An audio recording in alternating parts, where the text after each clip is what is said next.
Hi viewers, welcome to our channel. ప్రస్తుతం మనతో పాటు సీనియర్ జర్నలిస్ట్ జయదేవ్ గారు ఉన్నారు. వారితో ఒకసారి మాట్లాడదాం. సార్ నమస్కారం. సార్ నమస్తే.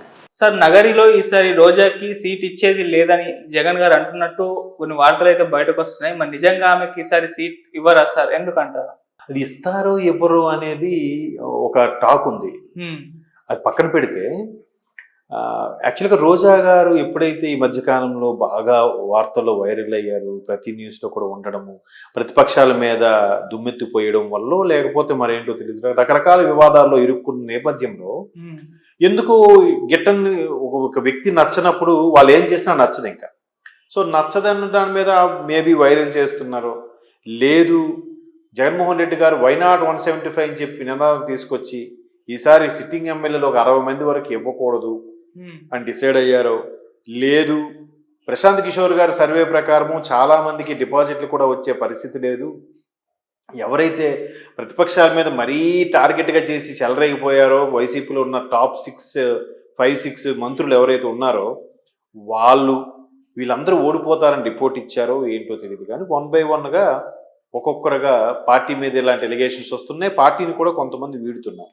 వీడినప్పుడు కూడా ఏం చేస్తున్నారంటే వాళ్ళకున్న ఎమ్మెల్యే పదవికి రాజీనామా చేస్తున్నారు, సభ్యత్వాన్ని కూడా రాజీనామా చేస్తున్నారు. ఆల్రెడీ ఒక ఇద్దరు బయటకు వెళ్ళారు. అది కాకుండా ముందే బయటకు ఇద్దరు వచ్చారు. ఒక ఎమ్మెల్యే బయటకు వచ్చారు, ఒక ఎంపీ బయటకు వచ్చారు. ఇప్పుడు గవర్నమెంట్ ఫామ్ అయిన సంవత్సరానికే భీమవరం నుంచి ఒకరు, నెల్లూరు నుంచి ఒకరు, అదే నర్సాపూర్ నుంచి ఒకరు, తర్వాత మొన్న గాజువాక అతను, మంగళగిరి అతను.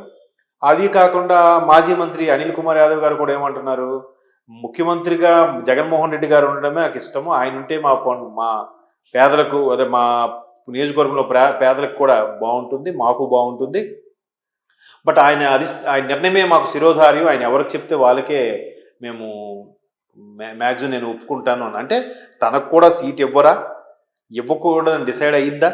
అందువల్లే ఆయన కూడా ఆ స్టేట్మెంట్ ఇస్తున్నారా అంటే క్వశ్చన్ మార్కే.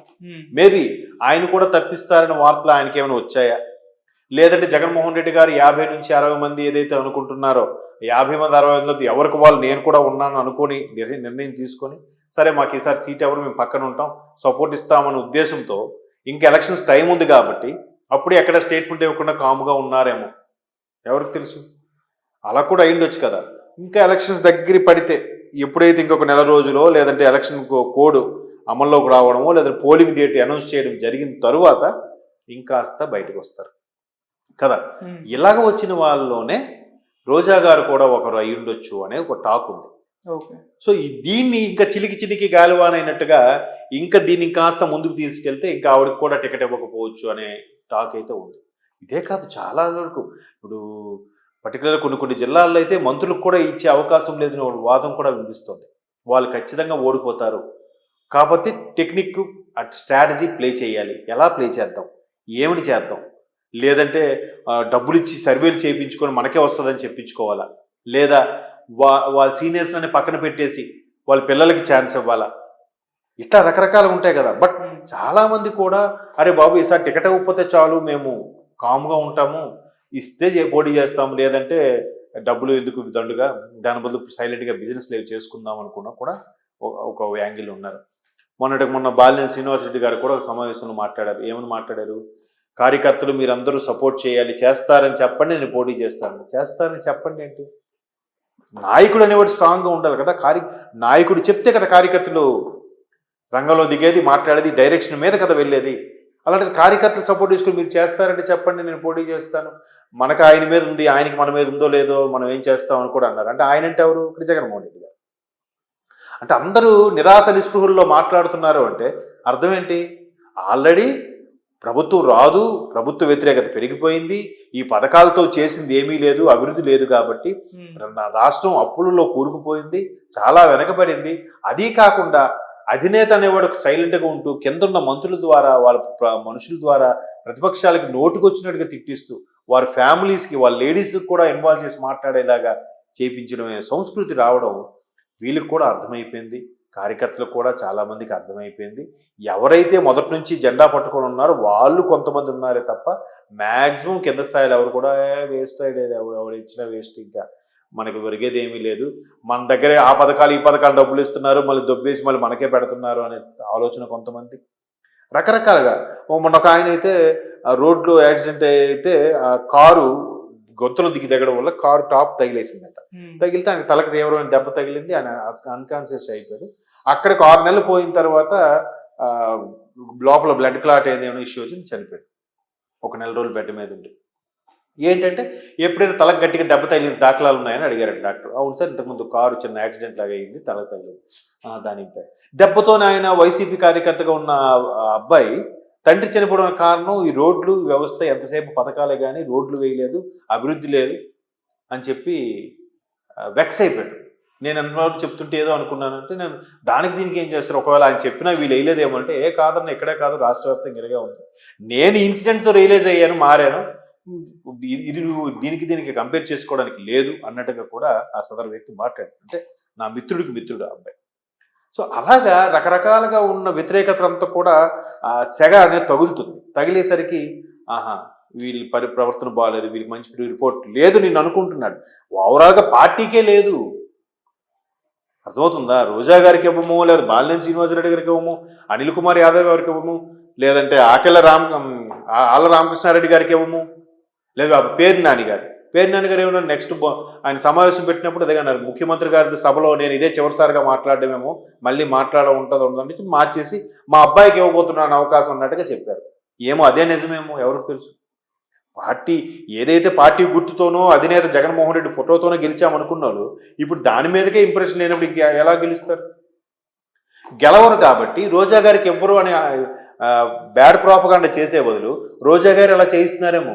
గెలవరు కాబట్టి నాకు సీట్ ఇవ్వకుండా బాబు, నేను ఏదో సేఫ్గా ఉంటాను, మళ్ళీ నా ప్రోగ్రామ్స్ నా సినిమాలు నేను చేసుకుంటానని ఆవిడే అనుకుంటున్నారు. ఎవరికి తెలుసు? మొన్న ఏదో సోషల్ మీడియాలో వైరల్ అయ్యింది, ఆవిడ రాష్ట్ర మంత్రిగా ఉంటూ ఆ జిల్లాకు ప్రాతినిధ్యం వహించే మంత్రిగా అయ్యింది కూడా, ఏదో సమ్ ఓపెనింగ్కి ఆ జడ్పీటీసీ వాళ్ళు వీళ్ళు ఓపెన్ చేశారు కానీ ఇప్పుడు కనీసం పిలవలేదు, చెప్పలేదంట. చెప్పినప్పుడు ఏమవుతుంది, ఇలాంటి చేష్టల వల్ల మీరు టీడీపీ జనసేన దగ్గర మనం అబాస్ పాలు అయిపోతాం కదా అన్నట్టుగా ఆవిడ ఒక సహచరులతో మాట్లాడుతున్న ఫోన్ కాన్వర్జేషన్ వీడియో లీక్ అయింది. మేబీ ఆవిడ మాట్లాడిందో డబ్బింగ్ చెప్పారో మిమిక్రీ చేయించారో తెలియదు కానీ ఇవన్నీ పరిస్థితులు చూస్తుంటే నిజమే కదా అనిపిస్తుంది కదా. బట్ విజువల్స్ అయితే క్లియర్గా చూపిస్తున్నారు. ఆ నగరికి సంబంధించి నగర నియోజకవర్గం సంబంధించి ఏవైతే ఓపెనింగ్ ఉన్నాయో ఆ విజువల్స్ అయితే ఉన్నాయి. వాయిస్ ఆవిడదా మేబీ రేపొద్దున అడిగినా కూడా నా వాయిస్ కాదు, అది డబ్బింగ్ చెప్పించారన్న అనించవచ్చు. అదవుతుందా? సో అలాగా మేబీ ఈవిడే అలా చేపిస్తున్నారేమో. ఉద్రబాబు నాకు టికెట్ వద్దు, ఏదో నాకు 50 కోట్లు మిగులుతుంది ఖర్చు పెట్టుకునేది, నా బతుకు నేను బతుకుతాను, ఇప్పుడుగా నష్టపోయాను, గవర్నమెంట్ వచ్చాక సంపాదించుకున్నది ఏమి లేదు. ఎందుకంటే డైరెక్ట్ ముఖ్యమంత్రి టు సామాన్యుడు, ప్రతిదీ మేట నొక్కితే సామాన్యుడికి వెళ్ళిపోతుంది. సో మధ్యలో మంత్రులు, ఎమ్మెల్యేలు, సర్పంచులు వీళ్ళకి ఏం ప్రమేయం లేదు కదా. సో అలాంటప్పుడు ఎవరు ఉండడానికి ఇష్టపడతారు? రాజకీయాల్లోకి వెళ్ళింది ప్రత్యక్షంగానో పరోక్షంగానో ఎంతో కొంత ఒక స్టేటస్, కొంత హోదా, తర్వాత దాంతోపాటు మనీ సంపాదించుకోవచ్చే కదా ప్రాపర్గా ప్రాజెక్టులు అవి చేసుకుంటే. లేదంటే ప్రాజెక్టులు ఇప్పిస్తే కమిషన్ ఏమి వస్తుందని ఒక ఇది ఉంటుంది కదా.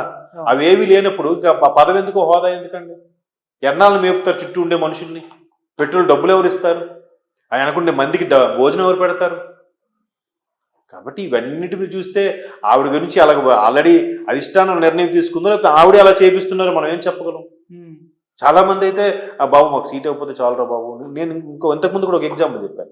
నాకు తెలిసిన మా ఫ్రెండ్ వాళ్ళ మామయ్య అక్కడ గుంటూరులో పెద్ద రియల్టర్ ఆయన, అఫ్ కోర్స్ వైసీపీ ఎమ్మెల్యే కూడా. సో ఆయన కామ్గా ఏం చేస్తాడు, ఎక్కడ స్టేట్మెంట్ లేదు, ఒక సభ లేదు, సమావేశం లేదు, హైదరాబాద్ వచ్చి సైలెంట్గా బిజినెస్ చేసుకుంటాడు. పేరు మోసిన బిజినెస్, కంపెనీ పేరు చెప్పను నేను, రియల్ ఎస్టేట్ వ్యాపారం చేసుకుంటున్నాడు. ఆయన వచ్చి ఆ రియల్ ఎస్టేట్ మీటింగ్లో చెప్తున్నాడు, హైదరాబాద్ విశ్వనగరం ఇక్కడ మనకి మంచి లైఫ్ ఉంది, మీరు బిజినెస్ చేసుకోండి అంటున్నాడు. మరి అక్కడ అన్న డెవలప్ చేస్తారు, అక్కడికి వెళ్ళి చేయొచ్చు కదా రియల్ ఎస్టేట్ బిజినెస్, ఎందుకు చేయట్లేదు అంటే పోతుందని తెలుసు ఆ వ్యక్తికి కూడా. సో ఇలాగ చాలా మంది ఉన్నారు నేను. కాబట్టి ఇది ఈ రోజా గారు చేయించుకున్నారో లేదంటే బయట నుంచి వచ్చే న్యూసో మనకు తెలియదు, చెప్పలేం. వాట్ ఎవర్ ఇట్ మేబీ ప్రభుత్వ వ్యతిరేకత ఉంది కాబట్టి పోలీ ఒక విధంగా తప్పించారనుకోండి, ఓడిపోయి అవమానపడే కదా ముందే సైడ్ అయిపోతే బెటర్గా, అది ఆవిడకే మంచిదిగా. మళ్ళీ చక్కగా ఆవిడ బ్యాక్ ప్రొఫెషన్కి వచ్చారంటే చక్కగా చేసుకుంటారు ప్రోగ్రామ్స్, లేదా సినిమాలో, లేదా సంథింగ్ ప్రొడ్యూస్ చేసుకోవడం, ఇంకా హ్యాపీగా ఫ్యామిలీ లైఫ్ చూసుకోవడం. అంతకు మించింది ఏముంటుంది చెప్పండి లైఫ్కి? ఎందుకు మాటలు పడడం నోటుకు వచ్చినట్టుగా అందరితో అనిపించుకోవడం ఎందుకు? Okay, thank you so much sir.